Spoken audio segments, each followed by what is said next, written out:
सौंदर्य केवळ डोळ्यात नसतं, ते असतं दागिन्यांमध्येही। सोने, चांदी, हिरे आणि त्यावर तुमचं नाव कोरणारं एक विश्वासाचं नाव म्हणजेच संगमनेर येथील ओम मयूर ज्वेलर्स। पिढ्यानपिढ्यांचा वारसा असलेले दागिने आधुनिक डिझाईन सोबत आता तुमच्या जवळ। लग्न कार्य असो, सण असो वा खास क्षण, ओम मयूर ज्वेलर्स मध्ये मिळेल प्रत्येक प्रसंगासाठी खास दागिने, खास तुमच्यासाठी। ओम मयूर ज्वेलर्स म्हणजे तुमच्या सौंदर्याचा हक्काचा दागिना। सुवर्ण बस्त्यासाठी आता कशाला नाशिक पुणे, संगमनेर मध्येच आहे आता नवनवीन दागिने। आजच भेट द्या ओम मयूर ज्वेलर्स, अशोक चौक, संगमनेर, जिल्हा अहिल्यानगर। संपर्क 9372 012 044। प्रथम मी आजच्या पत्रकार परिषदेमध्ये सर्व पत्रकार बंधू व भगिनींचं या ठिकाणी स्वागत करतो। तसं पाहायला गेलं तर संगमनेर शहर व तालुक्याच्या ज्या विकासाच्या गौडदौडमध्ये कायमच आपल्या संगमनेर शहरातील तालुक्यातील सर्व पत्रकारांचा एक महत्त्वाचा रोल राहिलेला आहे। तर मी त्याबद्दल सर्व पत्रकारांचे आभारही मानतो। पण कालची जी काही महायुतीची सभा झाली आणि त्या सभेमध्ये काही शहरातील मुद्दे सांगितले गेले। कायमच महायुतीच्या या सभेमध्ये खोटं बोल पण रेटून बोल आणि या शहरातील जनतेची दिशाभूल केली जाते खोटं बोलून। तर ही जनतेला खरी वस्तुस्थिती आणि तुमच्या सर्व पत्रकार मित्रांना खरी वस्तुस्थिती काय आहे ही समजावी म्हणून आजच्या या ठिकाणी आपण ही पत्रकार परिषद आयोजित केलेली आहे। तसं पाहायला गेलं तर 1991 सालापासून ज्या टायमाला डॉक्टर तांबे साहेब या नगर परिषदेत नगराध्यक्ष झाले, त्यापूर्वीची परिस्थिती ही तर आपल्या सर्वांना माहिती होती काय आहे। या संगमनेर शहरामध्ये 8-8, 10-10 फूट खोल खड्ड्यांमधून पाणी भरल्या जायचं। संगमनेरामध्ये लवकर कोणाचे लग्न जमत नसायचं, पोरगी देत नसायचं का तर पाणी 8-8, 10-10 फूट खोल खड्ड्यातून भरलं जात असे। पण त्या ज्या टायमाला डॉक्टर तांबे 91 साली नगराध्यक्ष झाले त्यानंतर त्यांनी पहिल्यांदा संगमनेर शहरात प्रवरा नदी येथे भूमिगत बंधाऱ्याचा प्रयोग केला व त्या काळात काही प्रमाणात परिस्थिती पाण्याची सुधरवली। त्यानंतर नवीन विहिरी असेल, जॅकवेल असेल, असं सातत्याने जे काही काँग्रेस पक्षाचे नगरसेवक नगराध्यक्ष झाले त्यांनी हे सातत्याने प्रयत्न केले। 91च्या काळामध्ये सन 1992-93 मध्ये त्या काळात पहिला डॉक्टर साहेबांनी फिल्टर प्लांट या संगमनेर शहरात बसवला व संगमनेर शहरासाठी फिल्टर पाणी शहराला देण्यासाठी चालू केले। त्यानंतरच्या काळात आम्ही पाणी पुरवठा सभापती असताना 2014-15 मध्ये त्या फिल्टर प्लांटचे अत्याधुनिक रिनोव्हेशन करून शहराला फिल्टर पाणी आम्ही दिलेलं आहे। पण या विरोधकांचा कायमच असं असतं का खोटं बोलायचं पण रेटून बोलायचं। आता यापुढील माहिती आपल्याला नवीन याच्या संदर्भात किशोर भाऊ पवार पण आपल्याला देतील। फिल्टर प्लांट संगमनेरला शुद्ध पाणी नाही आहे, तर यावर आपलं काय म्हणणं आहे? हे साफ खोटं आहे। शहरातील जनता सुजाण आहेत, त्यांना सर्व समजतंय। आपला संगमनेर शहरातील जो 13 MLDचा फिल्टर प्लांट आहे तो व्यवस्थित चालू आहे। त्याच्यावर क्लोरीन गॅसचा जो प्रयोग असेल, तुरटीचा प्रयोग असेल, हा सर्व प्रयोग करून तो फिल्टर प्लांट चालू आहे, सुस्थितीत आहे। तुम्ही जर सर्व पत्रकार बंधू हे जर फिल्टर प्लांटवर गेले तो ज्या टायमाला आम्ही पाणी पुरवठा सभापती होतो त्यातले आपले काही पत्रकार तिथं आले होते, त्या टायमाला त्यांनी सगळा फिल्टर प्लांट बघितला होता कशा पद्धतीने तो चालतोय। आजही तो व्यवस्थित चालू आहे। विरोधक हे कायमच आरोप करत असतात, पण शहरातील जनतेला सर्व वस्तुस्थिती ही माहिती आहे। त्यांच्या आरोपात काहीही तथ्य नाही। मी 10 वर्षापासून मी नगरसेवक आहे आणि मी सातत्यानं पाहतो का त्या ठिकाणी चांगलं काम करण्याचा जे काँग्रेसचे नगरसेवक त्या ठिकाणी निवडून आलेले विरोधक सुद्धा होते, ते सुद्धा बरोबर काम करायचे मिळून सगळे। जे असं नाही का काँग्रेसच्या लोकांनी काम केलं आणि जे विरोधक होते सगळ्यांना बरोबर घेऊन त्या ठिकाणी हे जे संगमनेर आपण सुंदर बनवलेलं आहे ते सगळ्यांना बरोबर आपण घेऊन गेलेले, कोणालाही त्या ठिकाणी अडवणूक कधी केली नाही। आणि याच्या संदर्भात जो फिल्टर प्लांट संदर्भात काल त्या ठिकाणी आरोप करण्यात आला, तर मला सांगायचंय का महाविकास आघाडीच्या सरकारमध्ये नगरविकास मंत्री एकनाथरावजी शिंदे हे स्वतः होते। त्यांनी ही जी आपली 22 MLDची जी योजना आहे फिल्टर प्लांटची निळवंडे धरणाच्या तिथं ती त्यांनीच मंजूर केलेली। 22 कोटी रुपयाची त्यांनीच तिला मंजुरी दिलेली आहे.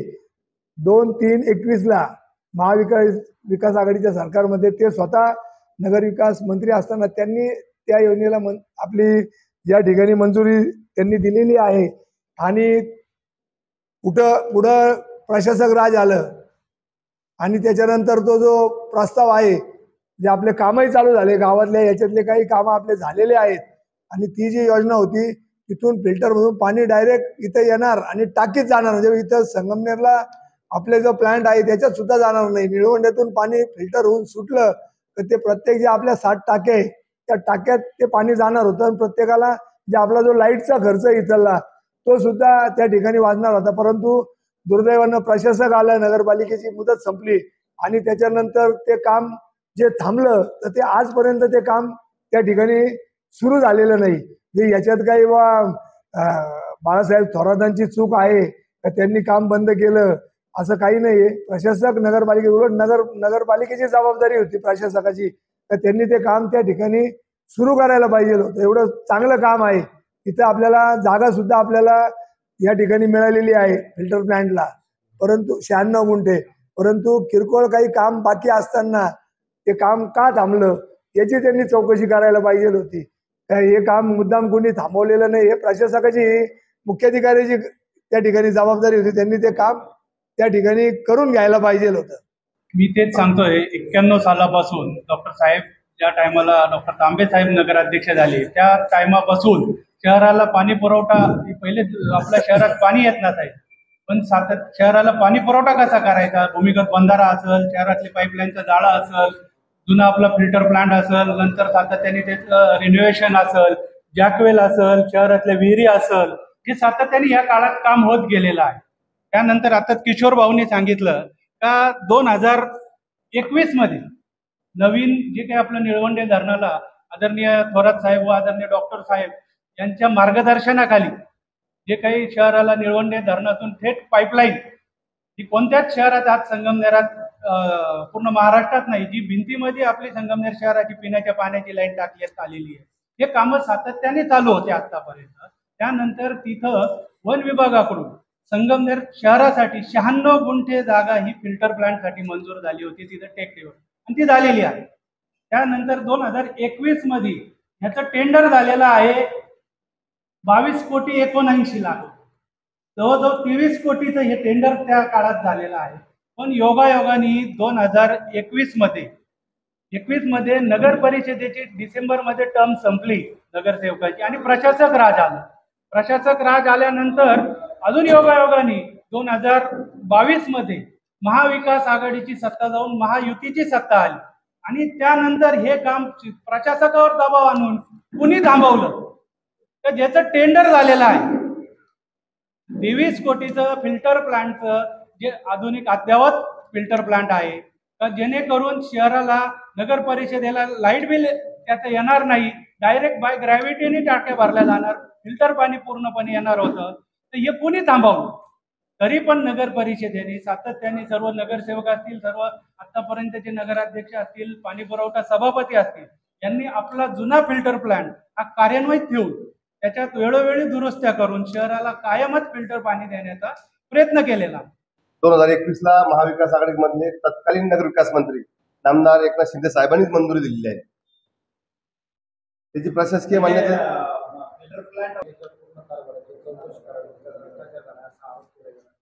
हे अनेक वेळा आरोप करण्यात आले. आदरणीय सभागृहामध्ये भाजपचे शिवसेनेचे ज्येष्ठ सहकारी आमच्याबरोबर काम केले, त्यांना पण माहिती आहे कारभार कसा चालला.